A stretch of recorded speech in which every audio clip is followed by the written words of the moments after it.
Bonjour à tous et bienvenue sur ce webinaire spécial Covid-19. Alors aujourd'hui, le sujet qui nous rassemble, comment structurer une prise de parole pour marquer la reprise. Et j'ai également la chance aujourd'hui d'avoir Jean-Baptiste de Belair, président et fondateur de Steeple, qui nous témoignera aussi de ce qu'il a mis en place pendant la crise et justement ce qu'il a mis en place pour structurer une prise de parole. Alors, avant de commencer, des petites fonctionnalités. J'ai vu que vous avez déjà essayé. Vous allez pouvoir converser avec nous ou avec les autres participants. Vous allez aussi pouvoir lever la main si vous êtes d'accord avec quelque chose ou si vous avez envie de le partager. N'hésitez pas à utiliser la fonctionnalité lever la main. D'ailleurs, vous pouvez essayer dès maintenant. Et puis enfin, à la fin de la présentation, on aura bien évidemment… Merci. Il doit y avoir des habitudes. D'ailleurs, levez la main si vous avez déjà participé à un webinaire. Allez-y, n'hésitez pas. Ah oui. Ah, oh là là.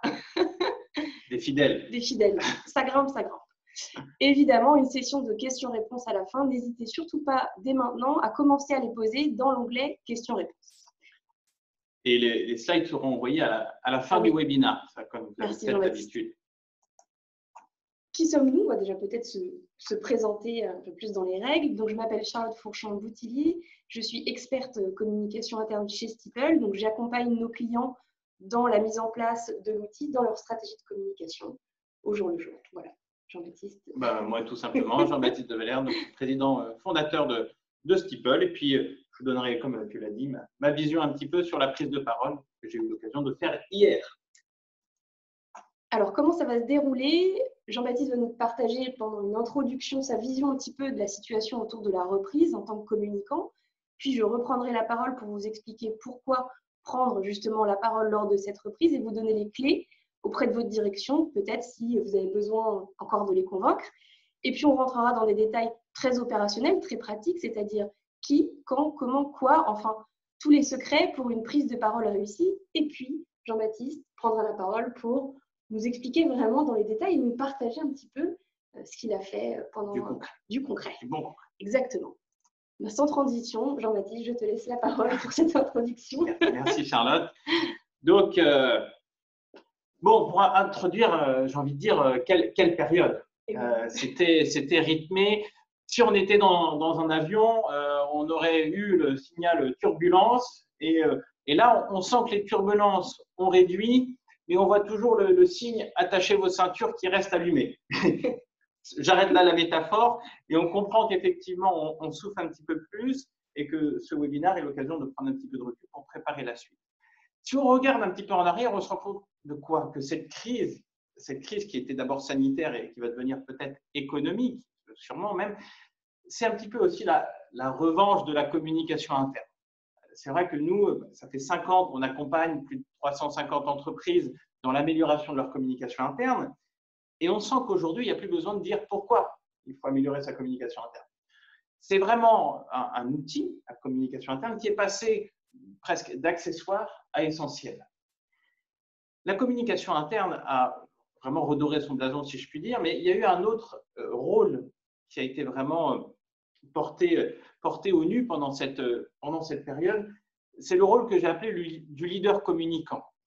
C'est vrai qu'en fonction des entreprises, peut-être des vôtres, on a vu émerger 2 types de chefs d'entreprise. Le chef d'entreprise qu'on pourrait appeler un petit peu plus traditionnel, paternaliste, qui avait l'habitude de garder les secrets pour lui, les inquiétudes pour lui. Et puis de l'autre côté, le leader communicant qui, lui, s'est adapté à communiquer, a fait preuve de transparence, a été dans la communication.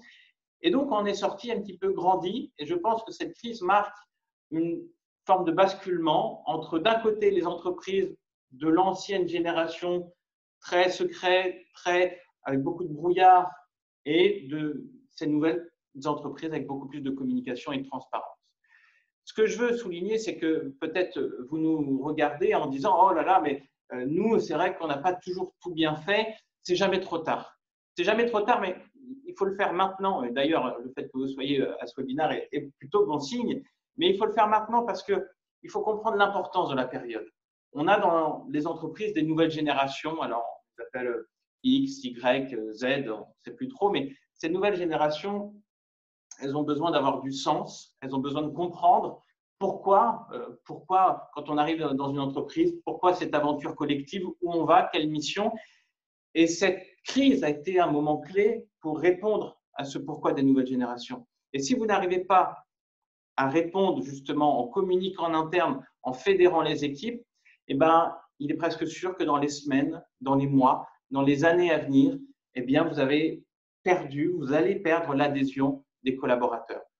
Donc, commencez maintenant, ce n'est pas trop tard. Poursuivez si vous avez déjà mis en place et faites maintenant pour construire demain. Merci Jean-Baptiste pour cette introduction éclairante. Alors justement, vous l'avez entendu ce mot, pourquoi? Pourquoi prendre la parole aujourd'hui? Écoutez, ça tient en 3 points clés. Tout simplement, qu'est-ce qu'on voit en ce moment? On le voit même à travers le gouvernement, c'est la deuxième phase du déconfinement. Donc, on voit bien que des étapes se dessinent et il en va de même pour votre entreprise.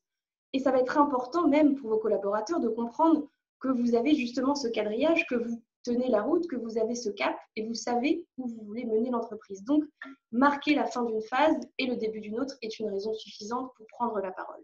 Enfin, et puis toujours, rassurer et informer les collaborateurs. Ça va être très important aussi. Comment vous vous êtes approprié ces gestes barrières, comment vous les avez fait vôtres au sein de votre entreprise, donc sur le côté sanitaire, mais aussi sur le côté économique, informer les collaborateurs sur la reprise ou la poursuite et comment ça va impacter leur travail. Et puis enfin, le dernier point, et peut-être le plus important, ce moment est unique pour fédérer les équipes à travers une vision et puis un projet commun, un projet peut-être un projet d'entreprise. De relance, de relance, voilà, c'est ça. Et cette prise de parole est le moment opportun pour voilà, mettre en place tout ceci. Et ces 3 points sont des points clés, peut-être des choses que vous pourrez porter auprès de votre direction s'il faut encore les convaincre. On doit toujours convaincre, et c'est vrai que toutes les directions n'ont pas envie de prendre la parole et d'y aller. Donc, il faut que vous ayez avec vous des arguments pour les convaincre. Alors, je vous en parlais tout à l'heure, comment structurer cette prise de parole et quelles vont être, dans un premier temps, les personnes. Déjà, définissons un petit peu les cibles. Donc, on vient de le dire, c'est le moment pour vous, dirigeants, de prendre la parole parce que vous montrez la voie. C'est vous qui avez la vision de l'entreprise, donc n'hésitez pas à la partager, c'est le moment. C'est vous qui tenez le cap. Voilà, mais bien évidemment, vous n'êtes pas seul. C'est-à-dire que peut-être au niveau du format, c'est-à-dire, on le verra tout à l'heure, soit un discours, une lettre, peu importe, vous allez faire quelque chose de très descendant, mais derrière, la communication, les managers vont prendre le relais. La communication, elle, donne vie au message, c'est-à-dire qu'elle va donner vie à travers de la créativité, de la récurrence, pourquoi pas via des tutoriels, des infographies. En tout cas, c'est votre rôle, par de la créativité. Et vous, les managers, au quotidien avec les équipes, vous êtes le relais de l'information, mais peut-être aussi qu'il faudra informer les managers en amont de votre plan et de votre discours. Les managers aussi ont ce rôle dans l'information de flux transverse, c'est-à-dire qu'il faut qu'ils soient capables aussi de faire en sorte que l'information soit bien comprise des deux côtés. Et puis pour terminer, chaque collaborateur, donc le collaborateur incarne l'entreprise, fait partie de l'entreprise et sa voix est importante. C'est pour cela que faites de l'ascendant dans votre communication, on verra tout à l'heure, mettez en place des outils collaboratifs pour récupérer tous ces feedbacks, toutes ces informations via des comportements, des questions, toutes ces choses quand même qui sont très importantes à remonter. Alors quand et comment organiser sa prise de parole? Écoutez, ça, encore une fois, on voit ce qui se passe à l'extérieur auprès de notre gouvernement. On voit bien que là, ils sont en train de s'organiser pour communiquer. C'est le 28 mai. Donc, définissez une date entre le 25 mai et le 10 juin. Au-delà du 10 juin, ça ne sera plus vraiment contextualisé. Ensuite, encore une fois, vous avez votre calendrier, sûrement avec d'autres événements adaptés. Mais en tout cas, choisissez cette date entre le 25 et le 10 juin. Et nous, on vous propose une date qu'on trouve idéale, le 3 juin. Ça vous permet, à l'issue du webinaire, de vous organiser et de commencer à structurer votre discours. Alors, comment? Les outils et les médias. Sur le comment, il y a 2 manières de voir les choses. Soit, et Jean-Baptiste l'a un petit peu évoqué tout à l'heure dans l'introduction, soit vous fonctionnez avec voilà, des manières assez traditionnelles que vous connaissez, que vous maîtrisez, donc le communiqué, papier, l'email, envoyé à vos collaborateurs. Dans tous les cas, et ne l'oubliez pas, le mieux est l'ennemi du bien. Le mieux, c'est quand même de communiquer. Mais notre message aussi aujourd'hui, c'est de vous dire, et on veut vous amener à ça, innover. Voilà. Donc, soit vous faites la tradition, soit vous innovez, soit vous testez. Donc, pour tester aujourd'hui, et on le voit, qu'est-ce qui marche? C'est l'image. Pourquoi? Parce qu'elle est beaucoup plus vue, parce qu'elle est plus interactive et parce qu'elle va capter l'attention. Surtout dans cette période où des collaborateurs sont encore chez eux un petit peu éparses. Donc là, encore une fois, vous avez finalement 3 manières de mettre en valeur l'image, un petit peu comme on fait aujourd'hui. Donc, soit vous choisissez le format de la vidéo, une vidéo que vous pouvez enregistrer. Alors, soit vous avez les moyens en interne, vous avez un studio photo, vous avez du matériel. Voilà, vous enregistrez une vidéo, vous pouvez mettre même des sous-titrages, des choses comme ça. Soit, et là, c'est vraiment le message qu'on vous communique, avec un smartphone, un iPhone, vous avez un rendu de qualité, de haute qualité. Donc, le message qu'on va vous faire passer, c'est que vous pouvez innover sans prendre trop de risques. Donc, la vidéo, le webinar, le live, là, pour le coup, c'est vraiment intéressant parce que vous avez la possibilité, comme avec le webinaire aujourd'hui, d'avoir de l'interaction sur le moment même, d'avoir les questions de vos collaborateurs. Donc voilà, c'est vraiment le message qu'on voulait vous faire passer et on détaillera plus toutes ces questions sur les outils et les médias dans la présentation qu'on vous communiquera. Mais on peut faire une repasse un petit peu sur les outils. Oui, l'important, c'est vraiment que chacun soit à l'aise dans ces outils. Oui. La vidéo, ça vous permet de retourner si jamais vous n'êtes pas sûr. Utiliser des prompteurs aussi. On vous a communiqué des prompteurs sur notre blog, des outils qui vous permettent de lire en même temps que vous filmez. S'il y a plus de monde, s'il y a des personnes qui sont plus connectées, encore une fois, ça dépend de votre situation des salariés, le webinar. Et puis, si vous faites un webinar, vous pouvez aussi l'enregistrer. Ou si vous faites une présentation en présentiel, vous pouvez également l'enregistrer. Donc, peut-être combiner plusieurs de ces outils. Exactement, merci. Et puis, même si jamais vous faites une vidéo, vous pouvez aussi utiliser un communiqué pour faire un résumé de ce qui a été dit dans la vidéo. Donc, il n'y a pas de… Effectivement, le mieux est l'ennemi du bien, mais après, vous pouvez combiner pour coller exactement à vos salariés. Merci pour ces précisions, Jean-Baptiste. Le quoi? Quels sont les messages? Ce qui nous intéresse. Ce qui nous intéresse. Alors, je ne sais pas pour certains qui avaient déjà participé à nos webinaires, je pense que vous connaissez l'approche RILAR. Et donc, pour ceux qui ne la connaissent pas, on a théorisé une approche donc pour structurer la communication. Donc là, on voit que c'est une approche en ligne, mais finalement, c'est aussi un cycle. Et là, on sort d'un premier cycle, on l'a vu. Et donc, à l'issue de ce cycle, l'idée était de remercier les collaborateurs. Bien, il faut vraiment voir ça comme un cercle vertueux.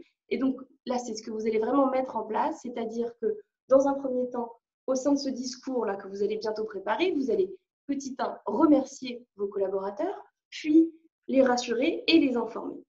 Et enfin, dans un second temps, le relais, donc la communication, les managers prendront le relais, eux, pour continuer à créer du lien et accompagner au sortir de cette crise. Alors, qu'est-ce que ça donne dans les faits? C'est-à-dire que là, imaginons que vous êtes en train de structurer vraiment dans le fond votre discours, il va falloir valoriser les efforts et le travail qui ont été accomplis pendant ces 2 périodes. Donc entends ce que tu veux dire, c'est qu'on finit le cycle de la crise sanitaire. Oui. Donc, on finit le RILAR avec le remercier. Oui. Et après, on enchaîne sur un nouveau cycle de crise économique et on commence avec les 2 premières lettres qui est… on finit un cycle avec le remercier et après, hop, on repasse au début avec le rassurer. Rassurer et informer. Exactement. Okay. Donc, RRI au final. RRI. On invente des choses. Donc, on remercie. N'hésitez pas en préambule, voilà, à poser un petit peu le décor, féliciter pour le travail accompli, remercier aussi finalement le savoir-être, parce que c'est surtout le savoir-être qui a été mis à l'épreuve, donc l'adaptabilité. Citez les personnes directement, si vous en avez l'occasion, avec les prénoms, les noms. Ou les services. Ou les services, ouais. Oui, exactement.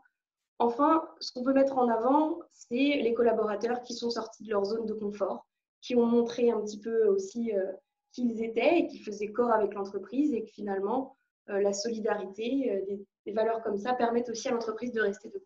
C'est vrai que c'est souvent le message qu'on a de nos dirigeants, c'est que c'est dans ces moments compliqués qu'on voit sur qui on peut compter. Donc, n'hésitez pas à les valoriser, et effectivement. Et puis, sur le remercier, n'hésitez pas aussi à récompenser. Vous pouvez le faire au début, mais aussi à la fin, pour terminer et clore le discours. Évidemment, rassurer, on l'a dit tout à l'heure, là, on termine un cycle, une première crise autour de du sanitaire.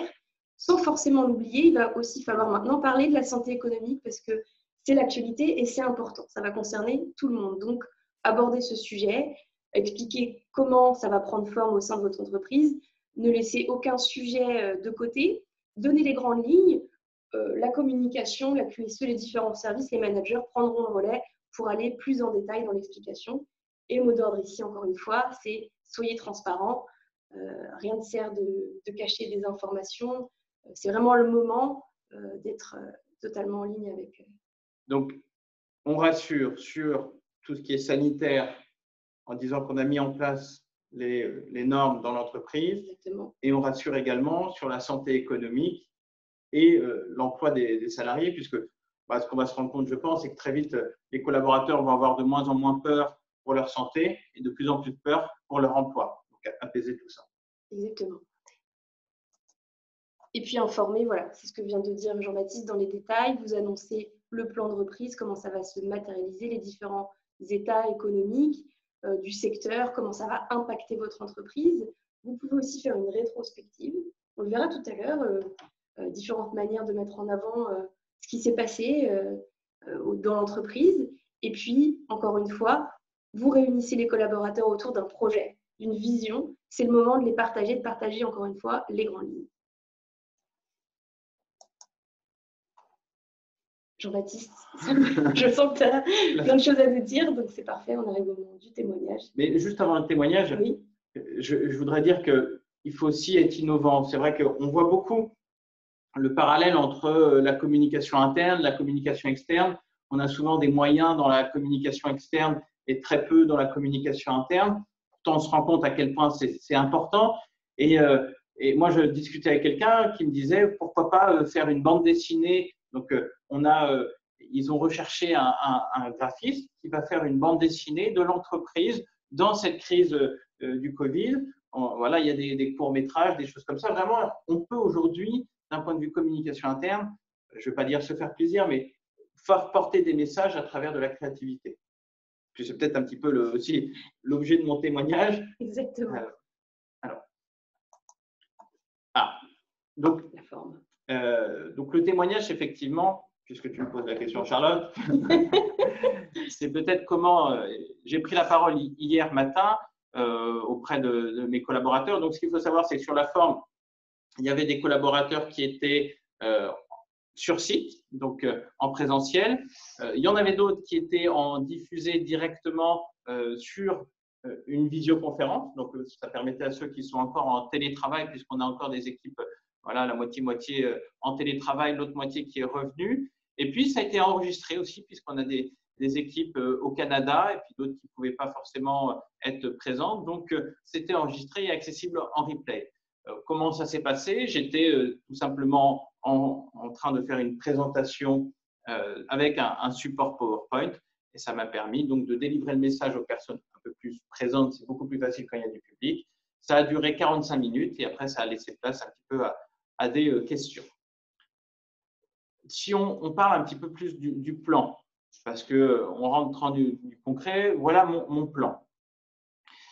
Donc, la première grande partie, j'ai voulu remercier. Comme tu l'as dit, j'ai trouvé ça très important et je me suis un petit peu trituré les méninges pour savoir comment je pouvais remercier de manière originale. Je n'avais pas envie de faire une liste de noms et de remercier chacun de manière classique. Et en fait, ce que je me suis dit, c'est que pendant cette période, souvent on a entendu à la télé, on a l'impression de vivre un mauvais scénario, que ça ressemble à un film de science-fiction. Et puis aussi, il y a eu beaucoup d'utilisation des séries et de Netflix pendant ce confinement par vos collaborateurs, les nôtres également. Donc, c'est pour ça que j'ai eu l'idée de créer une série. Alors, sur le papier, donc j'ai simulé une réunion de pré-tournage. Tiens, puisqu'on l'a là. Donc, vous voyez, ça c'est un petit peu le synopsis. La planète est ravagée par un virus, le confinement est déclaré, des milliards de personnes sont forcées de rester chez elles, une poignée d'humains, les Stiplers, sont alors appelés à l'aide. Plongés dans un monde chaotique, ils n'ont qu'un seul but, sauver le Stipple World de la déperdition et préparer les prochaines batailles contre les forces obscures du tableau d'affichage papier. Cette période va les transformer à tout jamais. Donc, je pars d'une idée d'un petit peu scénario. Vous voyez, ça ressemble à quelque chose qu'on a connu. et je vais expliquer comment vont évoluer l'ensemble de nos collaborateurs à travers des personnages un petit peu fantaisistes. Et ça va me permettre, à travers cette métaphore filée, si on peut dire comme ça, eh bien de valoriser le travail de chacun en les transformant en des super-héros au final et en mettant en valeur leur parcours dans la série. Donc, si vous regardez un petit peu plus loin, voilà, les différents épisodes qui ont été faits retracent notre actualité pendant ces 2 mois. Et ça a été très bien perçu parce qu'effectivement, chacun avait son petit mot. Alors, nous, on peut le faire puisqu'on n'est pas trop nombreux. Voilà, on est 25, donc, mais vous aussi, vous pouvez faire preuve d'originalité. Donc, d'abord, il y a eu cette période au début où j'ai remercié à travers ce prisme de la série. Et puis après, on a quitté un petit peu la métaphore légère de remerciement pour rentrer dans le vif du sujet, qui est eh bien, la situation, et on l'a dit, rassurer aussi. Donc, j'ai parlé tout de suite de chiffres. Ce qui était très important, c'est un début d'année qui nous éloigne de nos objectifs, forcément, puisqu'on a été impacté, comme tout le monde, par la crise. Mais si les objectifs s'éloignent, j'ai rappelé que ça ne comportait pas de danger pour l'entreprise. J'ai communiqué sur notre niveau de trésorerie, sur notre niveau de chiffre d'affaires, sur la masse salariale, sur qu'est-ce que la trésorerie pouvait nous emmener comme masse salariale pendant voilà, le nombre de mois nécessaires. Donc, très concret pour rassurer tout le monde. Et une fois que j'avais rassuré, j'ai fait, comme Charlotte tu as dit, c'est très pertinent, j'ai informé. Donc, alors, je me suis livré un petit peu à un jeu de Nostradamus en essayant d'imaginer ce que serait le marché demain. Donc, évidemment, en toute proportion gardée, de ne pas trop s'avancer. J'ai aussi rappelé nos objectifs pour l'année, ceux qui restaient et ceux qu'on changeait. Et ça, c'est très important, de montrer qu'on peut être souple, agile, et qu'en fonction eh bien, des événements, on est capable de revoir. Donc, j'ai revu nos objectifs en fonction. J'ai fait un moment, effectivement, sur ce que ça nous apprenait, la crise, et je crois qu'on va pouvoir, on le verra un petit peu après, ce que cette crise nous apprend. Et puis, j'ai aussi mis en exergue les prochaines étapes. Ça a été très important. Quelles sont les phases pour nous? Donc là, on a 2 mois où, en juin et juillet, on doit essayer de remonter un petit peu la barre. Et puis après, un gros mois de septembre, je pense, avec un redémarrage. Et puis enfin, pour les remercier de leur implication et de leur, alors on utilise le terme résilience pendant cette crise, j'ai décidé de leur faire un cadeau et de leur offrir le lundi de Pentecôte qui sera financé par l'entreprise cette année. Et puis après, on a eu un moment de questions-réponses qui a été effectivement aussi l'occasion aux collaborateurs de s'exprimer et de poser des questions.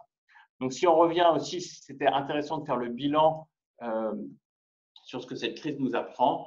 Eh bien, rappeler que pendant cette crise, beaucoup de clients nous ont démontré l'importance de l'outil Steeple pour les aider, que même des entreprises, des collaborateurs qui étaient au commerce avaient toujours des projets sur lesquels travailler, qu'il ne faut jamais oublier le client, que ça nous a permis aussi, cette crise, de faire des nouvelles choses, que voilà, les webinars qu'on a lancés, donc que l'expérience s'acquiert dans la difficulté, puis que c'est quand même plus facile, une fois qu'on s'est retrouvés, de travailler ensemble, et au final, qu'on est une super équipe. Donc ça, c'était vraiment pour la partie témoignage, voilà ce qui a été véhiculé. Je pense que ça a été plutôt bien reçu. Bien reçu, et puis je reviens aussi sur l'idée originale du début, de faire comme une mini-série autour de confinement. Finalement, c'est aussi surfer sur le négatif, c'est prendre quelque chose de négatif et en faire quelque chose de positif. Ouais. Et ça, c'est aussi important dans le message que vous véhiculez. Ok, merci beaucoup pour cette présentation. Alors, justement, moi, je me demandais, au sein de la stratégie globale de communication de l'entreprise, comment s'est inscrit ces différents discours et ce discours-là. Est-ce que tu peux nous en dire plus sur ce que tu as pu mettre en place? C'est vrai que pendant le confinement, de notre côté, j'ai utilisé beaucoup de vidéos. Oui. Donc, je me suis exprimé à travers des vidéos. C'est là où j'ai utilisé justement des prompteurs, la webcam de mon ordinateur. J'ai enregistré et j'ai filmé, j'ai diffusé sur Steeple, évidemment. Et après, donc, pendant tout la durée du confinement, j'ai aussi parfois utilisé des métaphores. J'ai beaucoup utilisé de métaphores, notamment sur le navire, l'équipage, la tempête. Vous voyez que j'en ai fait une tout à l'heure sur les turbulences de l'avion. Je pense que l'utilisation des métaphores est très importante. Et là, pour nous, c'était important. On ne s'est jamais arrêté réellement de travailler. On l'a fait très tôt, marquer la reprise, parce qu'on voulait relancer toute l'entreprise d'un coup, faire un esprit d'équipe, parce que c'est plus facile de repartir vite et que c'est important de le faire maintenant. Donc là, tu as communiqué plusieurs fois. Tu as fait combien de discours à peu près pendant cette crise? En fait, comme on avait des événements réguliers, on avait les apéros du vendredi, les e-apéros, on avait des points café, donc je faisais toutes les semaines et après par des grandes prises de parole, aller toutes les 3 semaines. Ok. Et justement, on voit que chez Steeple, ça fait vraiment partie de nous, Oui. ces prises de parole, on est habitué aussi, mais c'est normal, on est sur de la communication interne, mais finalement, même après tout ce qu'on vient de dire, quel pourrait être vraiment l'argument suprême pour convaincre une direction encore un peu hésitante, et on comprend. C'est vrai que on est une jeune entreprise, on est tous très connectés, on n'est pas du tout la réalité que sont par exemple nos clients. Et c'est vrai qu'on nous oppose souvent des choses très terre à terre. C'est moi, mon dirigeant, il veut pas, il veut rien dire, il veut pas communiquer, il a peur parfois des réactions des collaborateurs. Donc, vous êtes vous communicant. Parfois, on a l'impression de plus se battre à aller convaincre la direction que de communiquer auprès des collaborateurs. Donc, il faut tout simplement utiliser le pourquoi que tu as exprimé, c'est vrai, et puis y aller step by step. D'abord un communiqué, ensuite peut-être une présentation, et puis une vidéo, et pourquoi pas aussi et faire en sorte que eh bien, le dirigeant ne sorte pas forcément de sa zone de confort. Ça peut être une pratique. J'explique. Il y a une réunion qui est faite auprès, par exemple, de l'encadrement. Eh bien, vous pouvez demander au dirigeant s'il accepte ou pas que ce soit filmé et qu'après il y ait du montage, que ce soit validé et que ce soit un outil de communication. Bref, la communication interne, c'est aussi essayer de capter des moments qui existent pour les diffuser au plus grand nombre. Très bon conseil. Merci. Et justement, quel serait le conseil que tu donnerais à un dirigeant qui nous regarde aujourd'hui pour se lancer? Le conseil qu'il faut donner, c'est faites ce sur quoi vous êtes à l'aise. Ça, c'est si vous êtes plus à l'aise par écrit, faites-le. Si vous voulez faire une présentation un peu plus officielle, tentez. Et puis, n'oubliez pas que c'est du travail aussi. Donc, il y a besoin de la communication pour écrire, pour mettre en forme. Il ne faut pas prendre la communication interne à la légère parce que on ne le fait pas pour des clients, par exemple. Et cette crise va nous montrer une chose, c'est que le rôle de la direction, c'est de traiter les salariés comme des clients pour que les salariés traitent les clients comme des rois. Et donc, on est en train de déplacer un petit peu le rôle du dirigeant. Et aujourd'hui, attelez-vous à mettre en forme des choses qui sortent de l'ordinaire. Donc, restez dans votre zone de confort si vous le voulez, mais innovez quand même un petit peu. C'est contradictoire. Non, c'est complémentaire. C'est complémentaire. Alors, on arrive, à moins que tu aies encore peut-être des choses à ajouter. Non, je pense que le mieux là… Oui, passons aux questions. Je pense que c'est vrai que c'est beaucoup de bon sens, effectivement, mais c'est bien de le rappeler. Et peut-être que nos spectateurs ont des questions. Alors, n'hésitez pas à utiliser l'outil de questions-réponses. Alors, je vais lire les questions si tu veux. Pas de son. Bonjour. Ah. Alors, est-ce que… c'est bon, c'était 11h03. Donc là, je pense que ça démarre. Déjà, est-ce que… je vois que vous levez la main. Oui. Est-ce que ce webinaire vous a plu? Vous pouvez lever la main. Waouh. Alors, maintenant, une autre question. Une autre question, enlevez la main. Qui, dans votre entreprise, qui parmi vous, dans votre entreprise, va programmer une prise de parole? Vous pouvez lever la main. Donc, on voit que ça augmente. N'hésitez pas à mettre en commentaire aussi ce que vous comptez faire. On pourra utiliser peut-être prochainement le sondage, savoir si vous comptez faire une vidéo. Vous avez l'outil Converser qui permet de diffuser. Est-ce qu'il y a des questions sur le fond, la forme? Alors, je vois via newsletter, mais une vidéo, donc effectivement, une vidéo prise de parole a déjà été faite. Est-ce qu'elle a été enregistrée aussi? Ça, c'est important parce que la newsletter aussi, différentes manières de le faire. En tout cas, ce qui est fait n'est plus à faire, donc c'est vraiment positif. Déjà été faite. Je continue.